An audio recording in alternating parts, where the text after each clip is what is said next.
Single মাছের ছবি তুললেই বুঝতে পারবে কত বড় মাটিতে কে বলবে এটা দেশি পুঁটি মাছ, মানে অনেকটাই বড় সাইজের। দেখো দেশি পুঁটি, এত বড় বড় দেশি পুঁটি খুব কম দেখা যায়।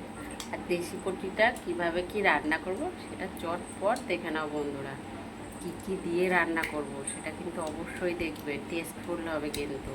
আর পুরো ভিডিওটা সবাই দেখবে, কেউ কিন্তু স্কিপ করে চলে যেও না, ঠিক আছে? যারা আমার ইউটিউব চ্যানেলে দেখছো তাদেরকে অবশ্যই বলবো ভালো লাগলে সাবস্ক্রাইব করে পাশে থেকো আর পুরো ভিডিওটা দেখো। আর যারা আমার ফেসবুক চ্যানেল প্রোফাইলে দেখছো তারা কিন্তু একটা ফলো করে সাথে থেকো, ঠিক আছে? আর পুরো ভিডিওটা কিন্তু অবশ্যই দেখবে, ক্লিক করে চলে দেখে কিন্তু অল্প দেখে পালিয়ে যেও না, ঠিক আছে? না দেখলে লস হয়ে যাবে। কিভাবে এত বড় বড় সাইজের পুঁটি মাছ রান্না করবো সেটা অবশ্যই দেখে নাও। দেখো পুঁটি মাছগুলো খুব ভালো করে পরিষ্কার করে ধুয়ে নিয়েছি। আর এখানে দেখো তোমার দিয়ে দিয়েছি আদা, তারপরে সামান্য আদা, গোটা ধনে, গোটা জিরে আর সর্ষের পরিমাণটা একটু বেশি তো দিয়ে দেখো পেস্ট করে নিয়েছি। দুটো শুকনো লঙ্কাও দিয়েছিলাম, নুন, হলুদ, কাঁচা তেল দিয়ে দিয়েছি। এবার এটা ভালো করে মাখিয়ে কিছু সময় রেখে দেবো, তারপর রান্নাটা করবো।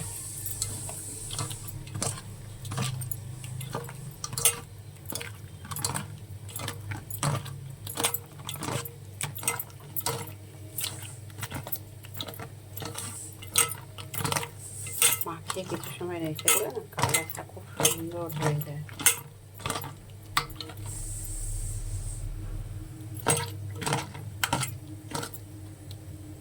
মাছগুলো অনেক বড়, পুঁটি মাছ অনেক বড়। চলো এটা রেখে দেবো কিছু সময়।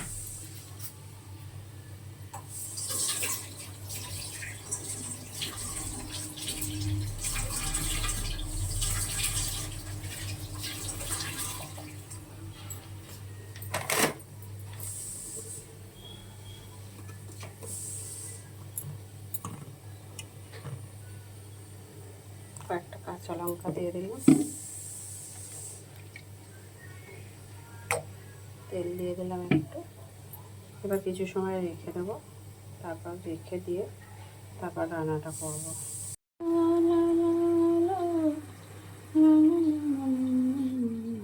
দেখো বন্ধুরা, কড়াতে তেল দিয়ে দিয়েছি, পুঁটি মাছটা রান্না করব। তো দেখো পুঁটি মাছটা তো না হলেও তোমার 25 মিনিট হয়ে গেল মাখিয়ে রেখেছি। কালো জিরে ফোড়নে দিলাম, আর কিছু দেবো না।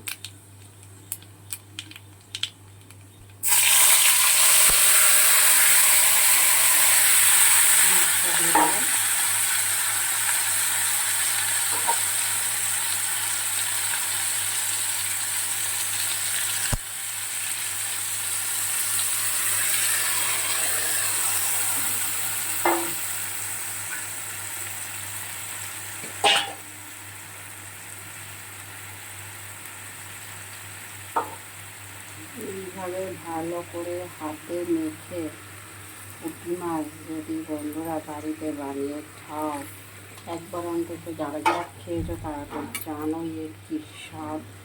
আর যারা এখনও অবধি এইভাবে পুঁটি মাছ রান্না করে খাওনি, একবার হলেও বানিয়ে খেয়ে দেখো, কত সুন্দর একটা টেস্ট লাগবে। বানিয়ে দেখো, অসাধারণ একটা টেস্ট লাগে কিন্তু।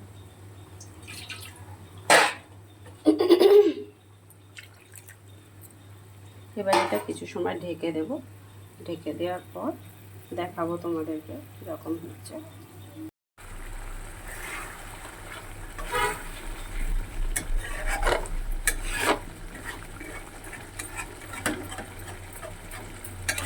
দেখো 5-7 মিনিটের মতন সময় লেগেছে রান্নাটা করতে। এবারে নামিয়ে নেব পুঁটি মাছটা। তো বন্ধুরা, যারা যেখান থেকে আমার ভিডিওটা দেখছো না কেন, অবশ্যই ভালো লাগলে লাইক, কমেন্ট, শেয়ার করে দিও। আর যারা ইউটিউব চ্যানেলটাতে দেখছো তারা সাবস্ক্রাইব করে পাশে থেকো। যারা ফেসবুকে দেখছো তারা কিন্তু একটু ফলো করে দিও। সবাই ভালো থাকবে, সুস্থ থাকবে। আবার পরে দেখা হবে কোনো একটা ছোট্ট ভিডিও নিয়ে। চলো টাটা, সবাই ভালো থেকো।